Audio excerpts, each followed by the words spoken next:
Ogromni kompleksi megalita, nasljeđe zaboravljene prošlosti, već barem cijelo stoljeće potiču maštu ljudi. Čemu su služili? Tko ih je i kada podizao? Poznati svjetski istraživač i pokretač pokreta Ubuntu, Michael Tellinger, s njima se susreo istražujući sumerske izvještaje o Anunnakijima, koji su stvorili čovjeka kako bi im pomagao pri vađenju zlata iz južnoafričkih rudnika. S vremenom Tellinger je došao do zaključka da su megaliti dio tehnološke ostavštine koja je koristila zvuk kao oruđe i kao izvor energije. Danas u ostalom iznova otkrivamo tehnološke potencijale zvuka. O tome će biti riječi na mjestu gdje se ponekad spajaju prošlost i budućnost. Na rubu znanosti.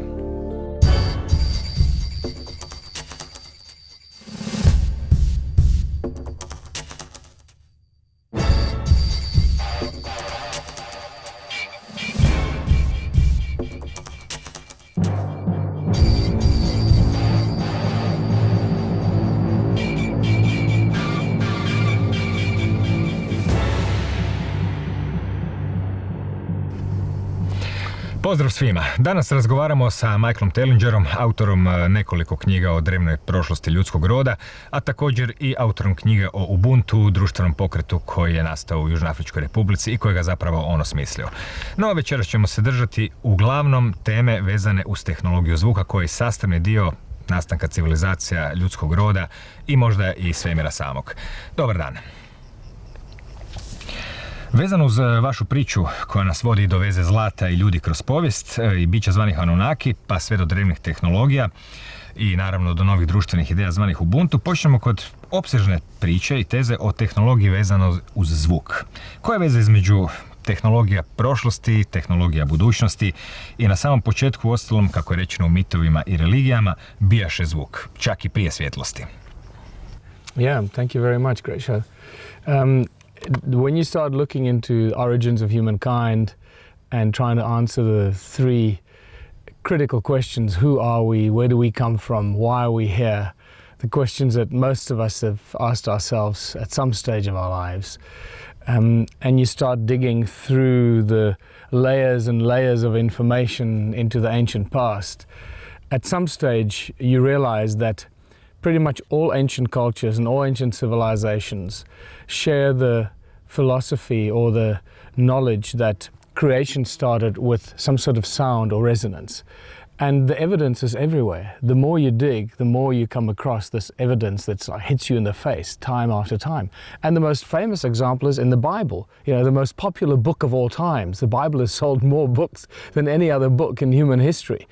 And the Bible tells us that God said, "Let there be light." So even encoded in the Bible, it tells us that it was the sound of the Creator that brought forth everything in creation. In Hinduism and Buddhism, we have the the sound, the primordial sound and resonance.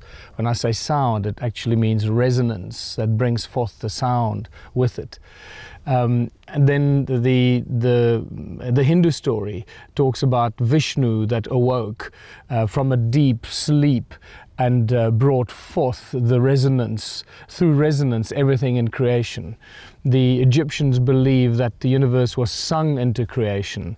The Aboriginal story of the original people of Australia talks about time began when the supernatural beings broke through the surface of the earth and brought into existence all the features of the surface of the earth with sound and resonance, with a song, with 3 sacred songs. So sooner or later, every researcher will come across this particular fact and information, that the common links to all religions and creation is sound and resonance. Zbog čega su vas privukli ti stari mitovi koji govore o zvuku i o nastanku svijeta? Well, I didn't really pay attention to it. My attention was drawn to it by the discoveries that I was making in South Africa around the ancient stone ruins. And what I found there was that the stones have very strong acoustic properties. And that made me realize that, hold on, this is not just a coincidence or an accident. This is something that was done on purpose and with some sort of plan. And then you start putting the pieces of the puzzle together and you realize very quickly that this is the same story throughout all of human history. Sound and resonance are the foundations or the source of all creation. And when I started realizing that the stone tools and artifacts that I was collecting had all connections to sound and resonance, I realized that there's a lot more to this than meets the eye. And then you add to it the fact that we're dealing with crystalline substance, silica dioxide, crystals, and all the properties that silica and crystals have, and that just opens up the field of research dramatically. And if you're not conscious enough about what it is that you're discovering, it's just going to pass you by, and you're not going to be able to make the connections. And this is what became very evident to me, that when you start researching the ancient civilizations of the world, origins of humankind, you've got to be prepared to go and look in all different directions. You've got to look at from astronomy to astrology to science to physics to mathematics to chemistry to geology to history, and see how all these stories connect, because we live in a world where everything is compartmentalized, everything is broken up into sections, and you only study this and you then study that. So many of our so-called experts in certain fields have no knowledge of astronomy or quantum physics. So it's very difficult for our so-called experts to be able to connect the dots from one area to another. And this has been fundamentally a problem with many of the discoveries that we've made, because those people that make these discoveries aren't capable of connecting the dots because they haven't really gone and done the work or the research, crossing the divides that we have created ourselves in our education system. U sljedećoj emisiji pozabavit ćemo se nekim drevnim pričama o nastanku svijeta i civilizacija, no danas ćemo se pozabaviti zvukom. Postoji dosta izuma i otkrića vezanih uz zvuk, pa upoznamo neke od njih koji nisu baš poznati. Koliko se zna, što je dakle sve moguće učiniti zvukom? Well, if sound is the source of all creation, then obviously it means that we can and should be able to do everything with sound and with resonance. And that's exactly what it is. Sound can levitate. Sound cures all disease. Sound creates light. Sound can make things invisible. Sound can generate DNA. Sound brings forth supercluster galaxies. Sound can the Native American medicine men use the cross in a circle, which represents sound, for healing. Vrlo zanimljiv primjer utjecaja zvuka na materiju je disciplina nazvana kimatika. O čemu se tu radi? Cymatics is a phenomenal area of science and research to study, because it really shows us how this invisible and untouchable thing called sound, even the sound that we make with our mouths when we speak, how that brings forth physical form, physical shape. So it gives us an indication that we can create physical form even with our voices. When you put sand on a metal plate, you put sound frequencies through the metal plate, through a speaker, and the frequency goes from a low frequency to a high frequency. You see a sequence of different beautiful patterns and shapes. They're known as cymatic patterns or cymatics that change. Every sound frequency has a specific shape and a form to it. And it goes from the very large, the lower the frequency, the simpler and larger the patterns are, and the higher the frequency, the more complex the patterns are. And this goes on forever, because this is the fundamental structure of matter that comes from the resonance and the sound that brings it into creation.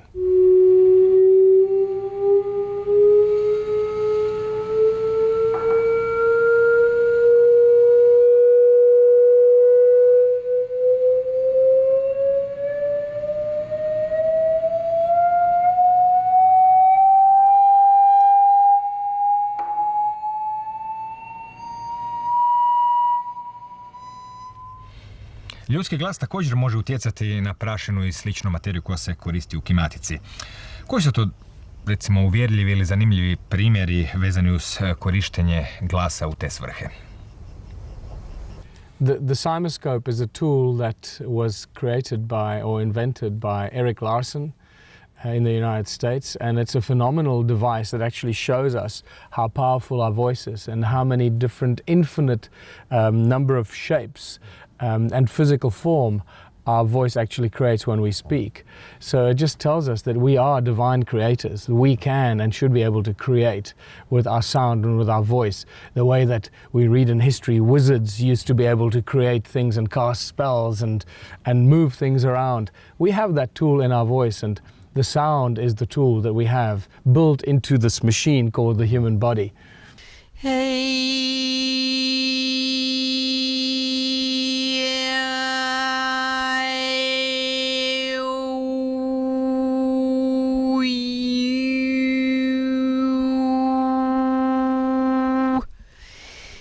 Čovjek imenom Hans Jenny je napravio zanimljiv eksperiment o tome kako zvuk može oblikovati krajolik. Ili u njegovim eksperimentima bar nešto nalik krajoliku. To nas naravno mašti povezuje sa onim drevnim slikama iz mitova koje stižu i iz Biblije, i iz hinduizma. Well, Hans Jenny's groundbreaking documentary in the 1960s about cymatics is really a wake-up call for everybody to realize how important sound is in our lives and in our reality and in the creation process to create and bring forth the shapes and the landscapes and everything in reality, from the structure of trees to the landscapes that we find ourselves in and everything around us on this planet and around us in all of creation. And that documentary is highly recommended for everyone to watch. But the great story of Vishnu, the creation story, the Hindu creation story of Vishnu slept undisturbed by sound and motion. From the depths, a humming sound began, throbbing with energy, filling the emptiness. And then it says, Vishnu awoke, the night had ended. It's exactly the same as the Bible says, God said, let there be light. It talks about the sound coming forth first, and then the sound giving rise to light. So it shows you there's a great example how all ancient cultures talk about sound and resonance being the primordial source of things. And then you connect it to the original people of Australia talking about the supernatural beings broke through the surface of the earth and moved about the earth, bringing forth the landscapes and the features of the planet as we know it. This all talks about sound moving through the surface of the earth and the vibration of the sound creating the shapes on top of the earth, the way we see sand on a metal plate forming different shapes. And Hans Jenny's video shows dry powder, like a podium powder, moving about, forming beautiful bubbles and mountains and landscapes and valleys, the same way that we see the surface of the earth. It is quite spectacular.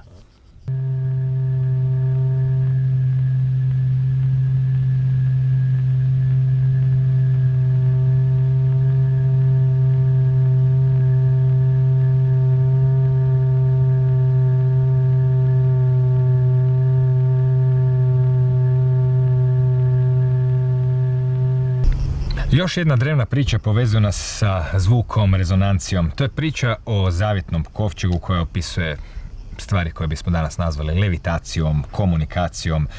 Što ste vi sa svojim saznanjima vidjeli u toj priči?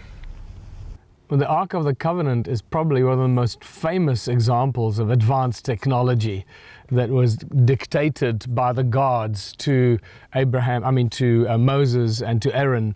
And the construction of the Ark of the Covenant was very precise, very detailed of how to build it, what to do, how to cut the wood, how to layer it with gold, and they had to stick exactly to that. And then what do they do with the Ark of the Covenant? Well, the Bible tells us that the Ark never touches the ground. The Ark always moves and levitates, hovers above the ground. The weight of the Ark was too heavy for 4 people or even 6 or 8 people to carry. It weighed between 1.5 and 3 tons, depends on how you do the mathematics. So even 8 people are not going to carry an Ark weighing 3 tons. So clearly the handlebars for it were not handlebars but were antennae. And then the Bible tells us that Moses had to sit on top of the ark in the mercy seat, under the wings of the cherubim, under the wings of the angels, and from there God would speak to him and tell him what to tell the Israelites. So clearly it tells us that the ark is a communication device. And then furthermore, we all know that the ark brought down the walls of Jericho, and there was very specific instructions of what they had to do. They had to march around 6 times around the walls, and on the 7th time the army had to give a big shout, all shout together, and a loud blast from the trumpets. So it's all telling us to do with sound and resonance that brought down the walls of Jericho. And then the ark was used in battle, in military, where it sent out huge sparks and lightning bolts that killed large armies and large number of men.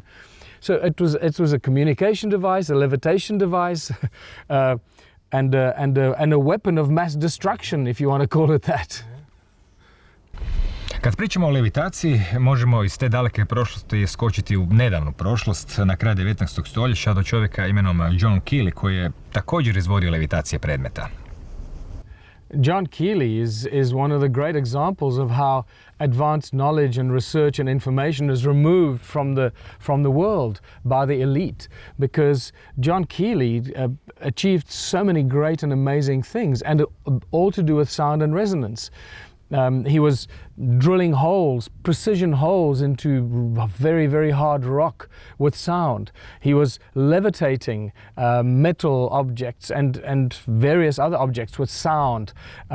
He was crushing giant blocks of stone with sound frequencies into the finest powder imaginable, which today is not possible. The mining industry today has a big problem crushing the ore that they get out of the ground into fine powder so they can extract the ore. John Keely was doing all of this in 1888 already with sound, using sound and resonance. And that just shows you how that information is very, very strictly controlled by the elite. Jedna od najpoznatijih rečenica na svijetu svakako je nek bude svjetlost, koja govori o tome da je zvuk prethodio svjetlosti. Postoje li neki suvremeniji primjeri veze zvuka i svjetlosti? Well, there are simple experiments that people can do themselves. You know, you can attach a little LED light to a big speaker and expose the speaker to light noise, and you'll find that it actually lights up the little LED light. Some of my friends have done this with their Christmas lights, and it's a big sort of entertainment part of their Christmas. But the Bible tells us very clearly, God said, let there be light. So once again, we've got to listen to what the ancients tell us, and don't think that they were just stupid. They didn't know what they were talking about. They were giving us very specific and advanced knowledge in their writing and in their oral tradition. So when it says God said, let there be light, it tells us that the sound came forth from creation and then brought forth the light that then gives us the electromagnetic universe as we see it today. So what it tells us is that sound is the precursor to the electromagnetic universe and things in creation as we perceive it today, visible and invisible. Neka vrsta akustičke levitacije, kako ste spominjali u vezi zavjetnog kovčega, otkrivena je u novije vrijeme.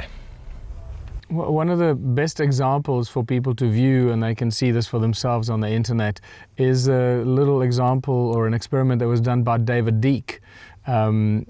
It just shows you it's a closed chamber. It's a square chamber about 30 by 30 centimeters, exposed to 3 sources of sound, and they levitate very light polystyrene items in the center of it with 3 sources of sound. So that shows you how sound can make things levitate. And the only thing here is it's actually a trick. It's a trap, and I want people to be very aware of this. This is not how you levitate very large and heavy objects. This is just using the pressure waves of 2 standing waves, sound waves, standing waves, and you trap these light objects in the pressure waves of the sound.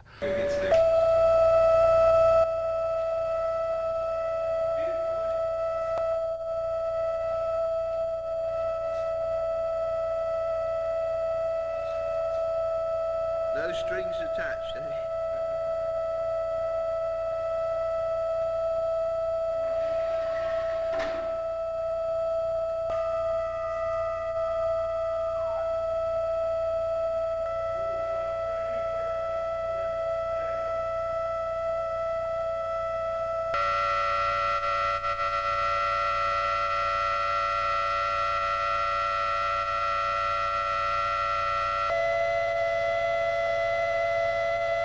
So that's just to show you how we can manipulate sound today on a small scale. But if you want to levitate large objects, big 20-ton, 30-ton, 100-ton, 1,000-ton blocks, it doesn't matter how much it weighs. For that, you're going to have to use Caesar technology or hypersound, when sound moves beyond the speed of light. And I know that's a thing that many people go, what? Sound moves beyond the speed of light? Yes, it's one of the best kept secrets in science today and discovery. When you use Caesar technology or Caesar beams that are really vortex fields, and one of the very well studied and documented effects of a vortex field is that a vortex field distorts gravity around it, and that's how you levitate very big and large objects, is through creating a gravity-free zone around the beam of sound. Spominjali ste pojam hiperzvuk. Zanimljivo je što on ima puno veze s našim disanjem, što ga na neki način čini puno svakodnevnijom stvari nego što bismo očekivali od nečeg što ima tako egzotično ime. In explaining the breathing process that all of us do all the time to stay alive, we realize that our bodies are actually advanced technology itself. You know, we live, we exist, our souls are embedded in this body, which is the highest level of advanced technology, and it's all to do with natural laws of nature, what some would call biomimicry, right? We try and create and build things in science and engineering, and often we mimic and imitate nature around us, and we forget to look at ourselves. So this is one of the probably the most critical discoveries that I've made in the last 2 years or so.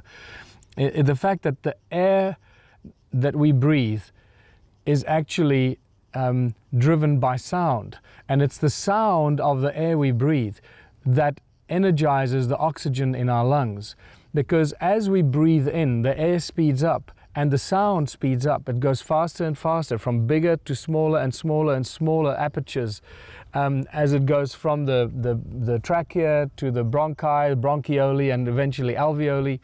By the time the air and the sound of the air we breathe, remember, there's a lot of noise we make when we breathe. So by the time the sound reaches the alveoli, it's actually moving at hypersound speeds. It's moving beyond the speed of light, and it's highly, highly charged. And it is that sound and the energy of that sound that energizes the oxygen in our lungs, and that oxygen then takes the energy into our bloodstream, and that energy is then used in our body, upon which the oxygen is expelled, and it goes through the same process again. Otherwise, it makes no sense how it is that we actually survive, because we don't use the oxygen. The oxygen goes in and the oxygen goes out. The oxygen is just the carrier of the energy. So now we know how the oxygen is charged. It is charged by the sound of the air that we breathe. Popričamo o zvuku i zdravlju. Postoje dosta dobre primjere koji su tijekom povijesti medicine gurnuti nekako u stranu, kao što to recimo zorno prikazuje priča o Royalu Raymondu Rifeu, ali također i neka novija istraživanja i uspješni načini uništavanja stanica raka pomoću zvuka. Well, Royal Raymond Rife is one of the greatest examples of how we can cure all disease with sound and resonance. You know, I spent 5 years at medical school in Johannesburg studying pharmaceutics. Not once did they ever tell us anything about Royal Raymond Rife. Now that doesn't make any sense, does it? It just shows you how they're trying to hide, how the pharmaceutical companies and the drug cartels are hiding knowledge and information, because curing disease is not good for business. So once you start curing people of disease, they're not going to be coming back to buy drugs from you. So keeping people sustained on constant usage of pharmaceutical medication is the plan of action. So Royal Raymond Rife's discovery in the 1920s and 30s was a huge breakthrough that was very quickly removed from the global knowledge pool so that people weren't aware of it. It is well documented that Royal Raymond Rife cured cancer at will. That the microscopes that he created were the first microscopes that could actually see living cells under the microscope. So they could actually see what was happening to the cells when you expose them to certain frequencies.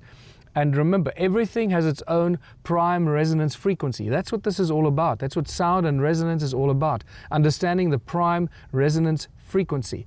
Star Trek fans will know it as the prime directive. But that's a whole nother discussion as to why you cannot breach the prime directive. It's like saying you're breaching the prime resonance frequency of creation. You're going against the resonance of everything in creation, and that cannot happen. So if you understand the prime resonance frequency of a cancer cell, you can either make it grow bigger or you can destroy it. And that's exactly what Royal Raymond Rife discovered. And he cured at will all kinds of cancers, a whole cancer ward full of cancer patients that he cured completely. And that information has been removed. If you think that it hasn't been done over and over again, you'd be mistaken. There'd been many researchers and inventors that have rediscovered this, but every time they bring this forth, they either disappear or they are paid off or the invention is bought, and that information is then hidden by the pharmaceutical industry. Very recently, a music professor from Skidmore College in the USA in 2011 showed, and he did a TED talk on this, he showed how they discovered in the music department that then started doing research with the labs at the university, how they used sound to destroy cancer cells, leukemia cells, pancreatic cells, ovarian cancer, pancreatic cancer, ovarian cancer, brain tumors, all kinds of cancers that they destroyed with sound frequencies, specific sound frequencies. The one thing that he does tell us in the little TED talk is that they found that sound frequencies between 100,000 and 300,000 hertz are particularly effective on destroying cancer cells.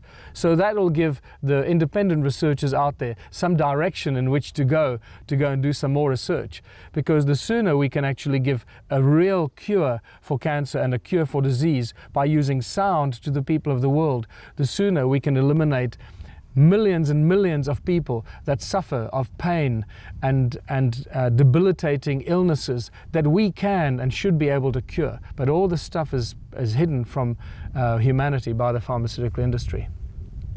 Veliki prasak kao pojam je dosta dobar primjer povezivanja zvuka i nastanka svemira, barem u imaginaciji, ako već to ne možemo vidjeti uživo. No zaista postoji izmjerena veza galaksija i klastera galaksija i zvuka.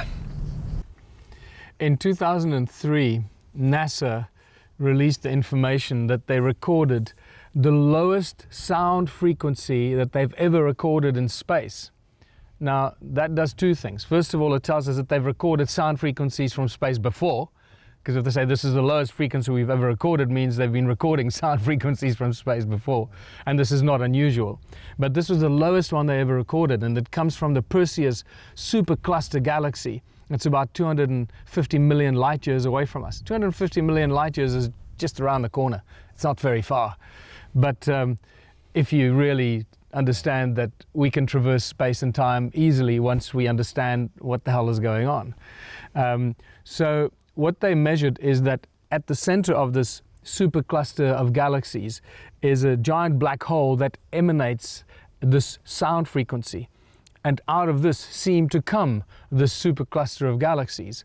And this sound resonance, this lowest note, which incidentally they tell us it resonates at B flat in music terms, which is fascinating, because into that comes a whole another beautiful level of arguments that we can go into. But it resonates at B flat. And when you look at the photographs of the images of NASA of the supercluster galaxy, it looks just like the lycopodium powder on a metal plate in Hans Jenny's documentary from the 1960s, showing how sound resonates the lycopodium powder, and it shows you the creation of surfaces on planet Earth. But here it's just a huge scale, 57 octaves lower than middle C. So it's 1,000,000 billion times lower. The frequency is 1,000,000 billion times lower than the frequency of our ability to hear.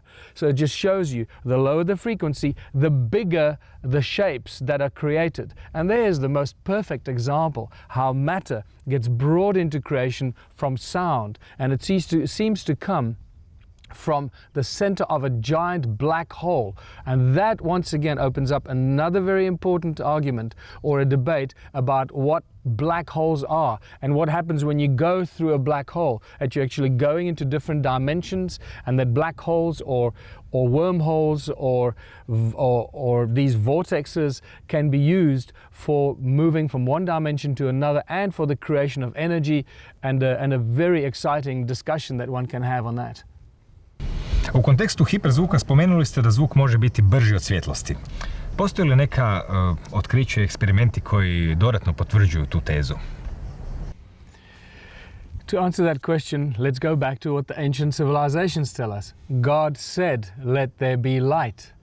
If sound is the source of all creation, including light, then sound must move faster than the speed of light. Light is just one element of sound that has a finite speed at which it moves through this creation. But we don't yet know everything about light, so let's not get too deep into that.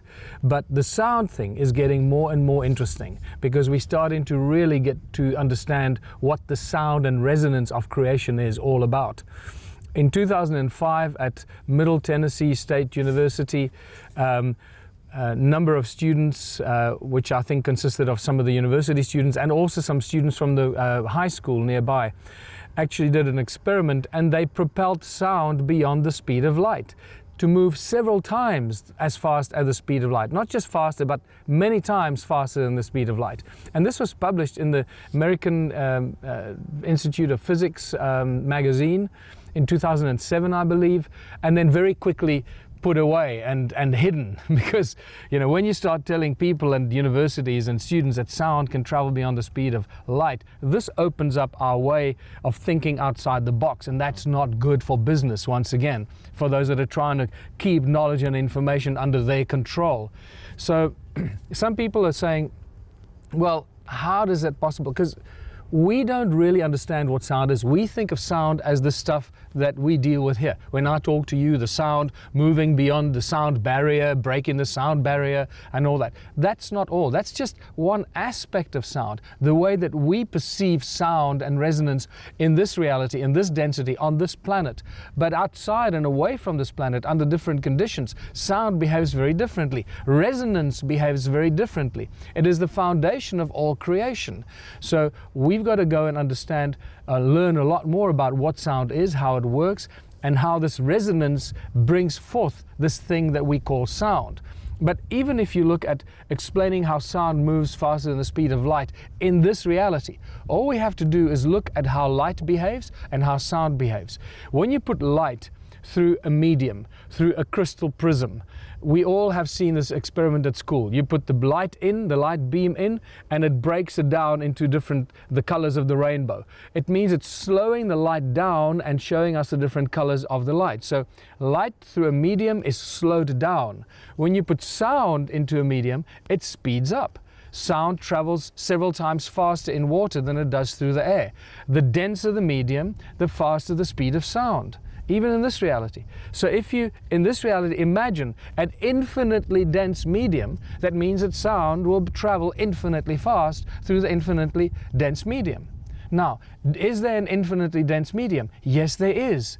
Inside the center of a black hole, which is referred to by some researchers as the vacuum, or the source of all things. If you go into the black hole, you go through that vortex of the black hole, through that event horizon, and you disappear into that black hole, that vacuum has been calculated to be infinitely dense. The density of vacuum is infinite, and many papers have been written on that. So once you go through this reality that we find around ourselves in this creation, through every atom in our body, every molecule, every atom that makes up every molecule, at the center of that atom is a little black hole that brings forth the resonance that makes up that atom. And that resonance comes out of the vacuum, out of the fabric of creation, out of the consciousness field or the morphogenetic field. And out of that morphogenetic field, which is infinitely dense, comes the information that brings forth the physical form that we find ourselves in. So Every time you speak, every thought you have, every word you say goes into every atom in your body. The resonance of what you say goes into every atom of your body, into every atom of the air around you, into the nucleus of that atom, and it goes into the morphogenetic field whose density is infinite, which means that every thought you have, everything you say goes instantly and infinitely into everything and covers all areas of creation. That's how sound moves beyond the speed of light. Kad već pričamo o zvuku i njegovim stvaralačkim osobinama, dosta je prije nekoliko godina i napravljen eksperiment pomoću kojeg je zvukom stvorena DNK. Ko ga je napravio i kad? Well, the spontaneous generation of DNA out of sound remains for me one of the most important and critical breakthrough discoveries that we've had in the last 5 years. In 2011, Dr. Luc Montagnier in France spontaneously generated DNA by exposing a test tube of water with, that was previously exposed to DNA, but then the DNA was removed, so that it had the essence of the DNA in it. And then he exposed it to a sound frequency, and within several hours, DNA spontaneously materialized. And this is spectacular, because and once again, so sound can manifest DNA. And when you realize what DNA is, in our DNA we have encoded every aspect of our body. Everything about us is encoded in our DNA. And the DNA molecule, if you look at it, is a spiral as well. So it actually follows the laws of all natural sound principles. The vortex field, the spiral.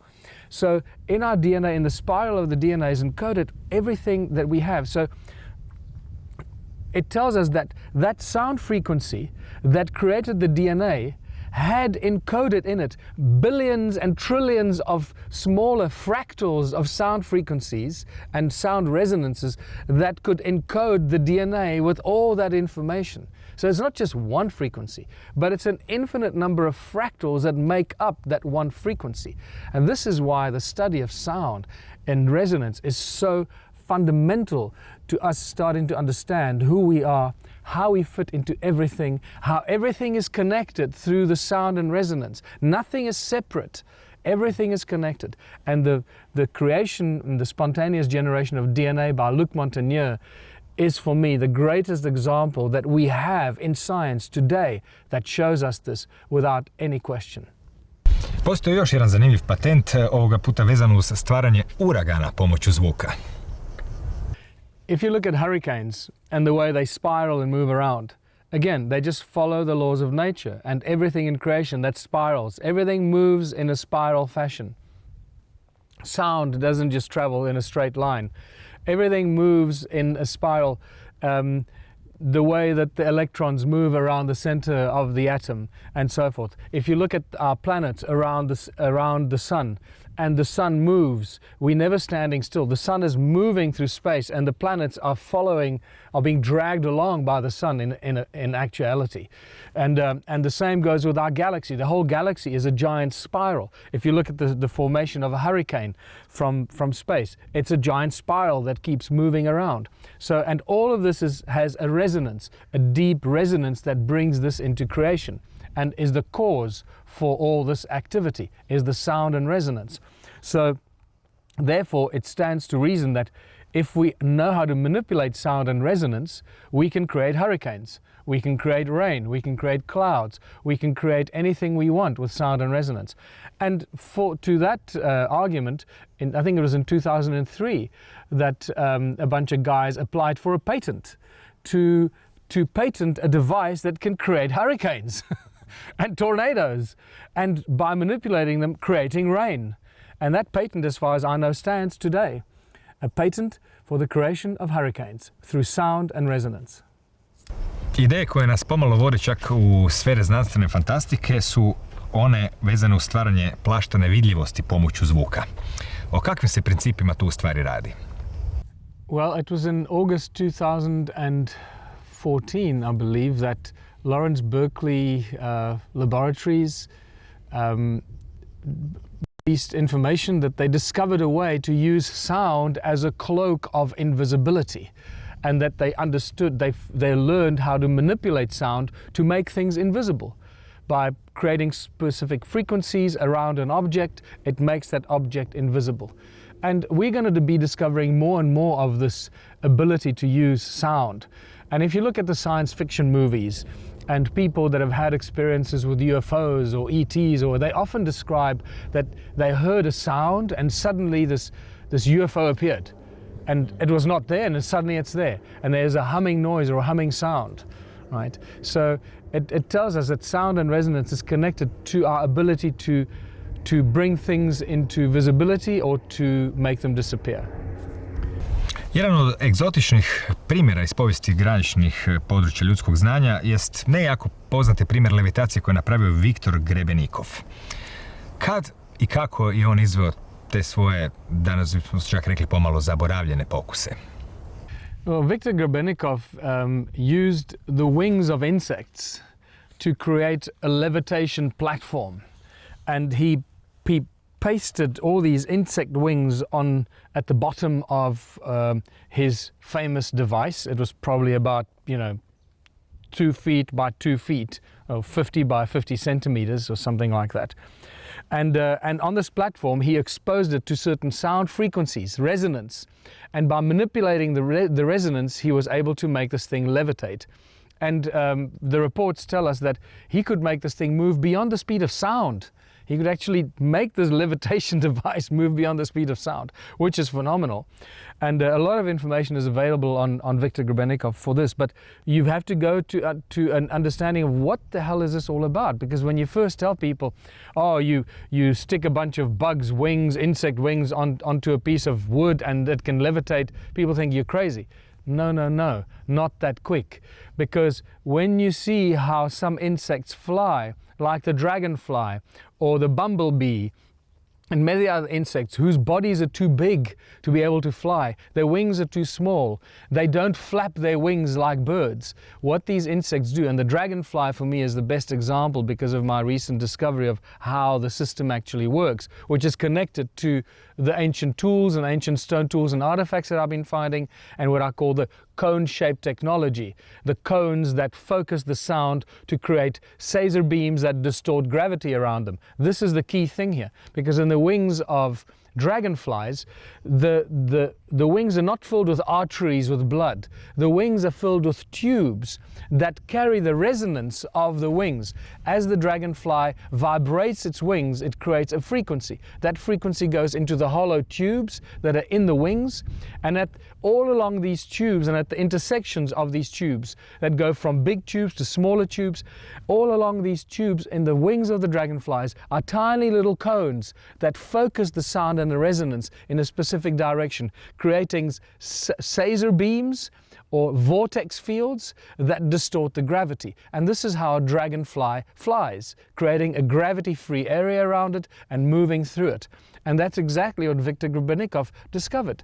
This technology in the wings of insects. And he used this to create his levitation platform. And by inserting a frequency into these wings of these insects, because whether they remove from the insect or not, it's not blood, they're little tubes, right? So as long as you fill it with a certain frequency, it will still have the same effect. And he created his little levitation platform. It makes perfect sense, but you first have to understand what sound is and how it works. Otherwise you think, these guys are just crazy. Već smo raspravljali o pitanju brzine svjetlosti, koji je inače jedan od temeljaca suvremene znanstvene paradigme. Drugi kamen temeljac jest teza da energija ne može nastati ni iz čega, osim možda iz zvuka. Postoji nekoliko primjera od naprava zvanih magnetroni do načina kako napraviti vodu da vrije pomoću zvuka, koje su ljudi napravili u proteklih 50 godina. Koji su to primjeri? Well, sound and the generation of free energy are inextricable. You cannot separate them because sound is a source of all things, therefore sound must be the source of free energy. Everything in creation comes from an original source of something. And we're now discovering from looking at the giant superclusters like that Perseus supercluster. At the center of it, we have a sound frequency that's creating the supercluster of galaxies. So they're telling us that sound and resonance is bringing forth into creation this billions of galaxies in the supercluster of galaxies. And so sound is at the center of creating energy all the time. Peter Davey in New Zealand was a great example until a few years ago when he died. He was boiling water with sound and resonance from the 1940s already, when he tried to lodge a patent to boil water with sound. And there was a great example in one of the New Zealand news channels where they actually showed him boiling the water with his little sound device.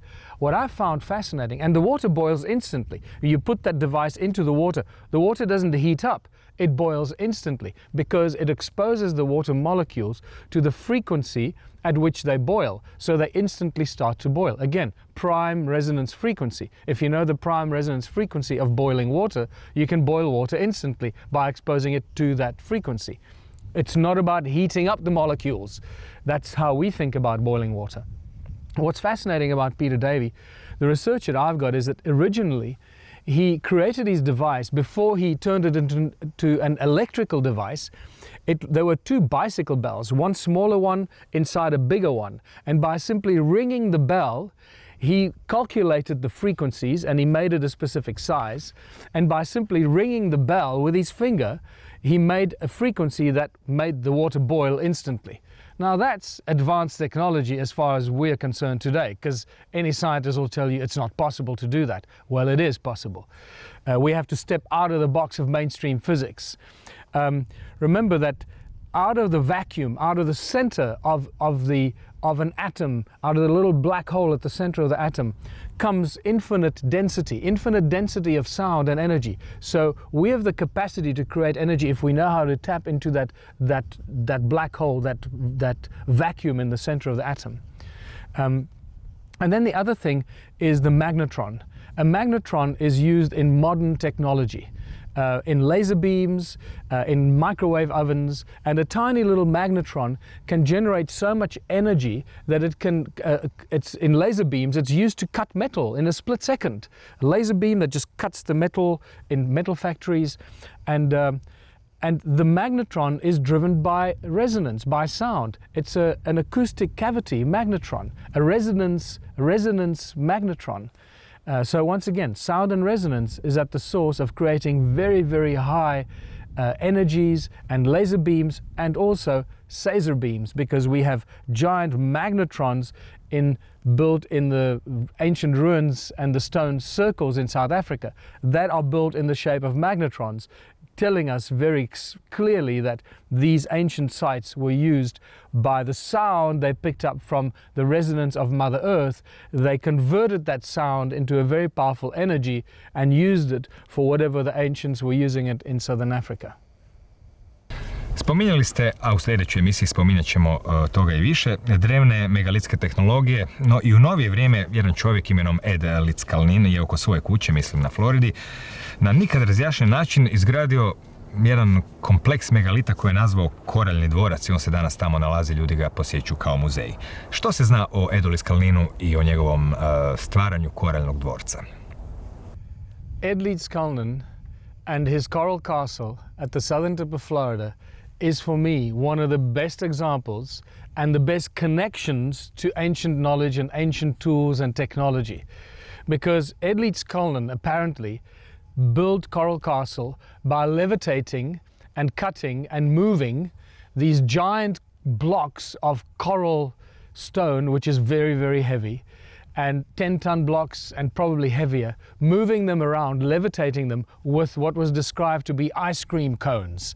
Now, you know, from a distance, if you see a guy standing with these cone-shaped tools, and apparently two schoolboys or school kids saw him levitating and moving these giant blocks with ice cream cones in his hands. Now, to a normal person, that'll sound like a silly story. Once again, Viktor Grebennikov can levitate himself with insect wings. That sounds like a silly story, until you know that it's the tiny cones in the insect wings that create the vortex fields and the distortion of gravity. So what did Ed Litzkalnin do with ice cream cones? They weren't ice cream cones, they were very specific cone-shaped tools that focus sound, and it speeds up the sound until it shoots it out the front and creates a Caesar beam, like a laser beam, but with sound. Laser beam you can see, so it looks, logical, but a Caesar beam you can't see. So if somebody is using Caesar technology and using cone-shaped tools to create Caesar beams, you can't see it, so it looks like magic. So if you're moving and levitating things with cone-shaped tools, people think that this is just insanity, they can't understand it. But that's exactly how these things work, and we're starting to understand it now. And the cone-shaped tools, as were described, that were being used by eliteskallen, are the common denominators in all this ancient technology. I've found cone-shaped tools all over the world, and the more I look, the more I find them.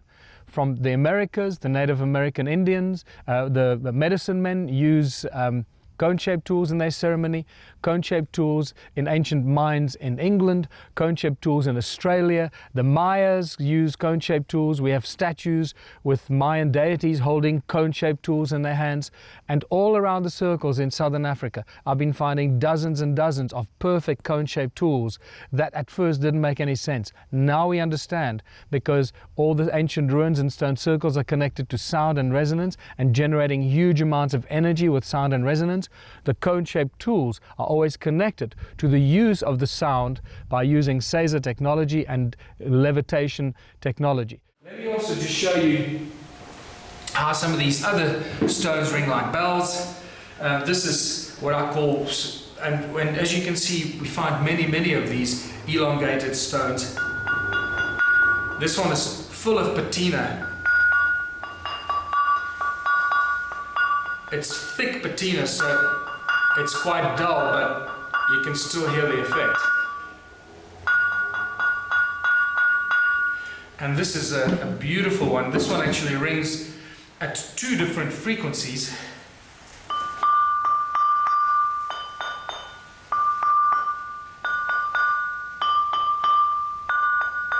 Dun dun dun, dun dun dun. They're quite large. Look at this one. And it looks also like it was inserted into something up to that point. And also, remember, they all ring like bells. This one is no exception.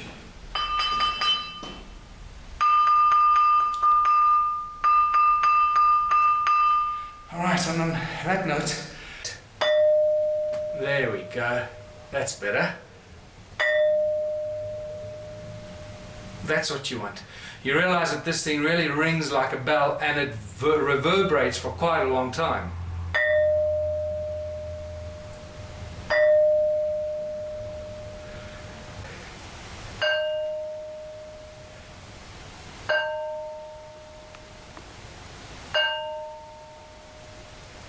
And there you go. Demonstration how these stones ring like bells, and they were used in all kinds of ways and fashions, just like the ankh, to create specific vibrational frequencies and specific notes to use as a form and a source of energy.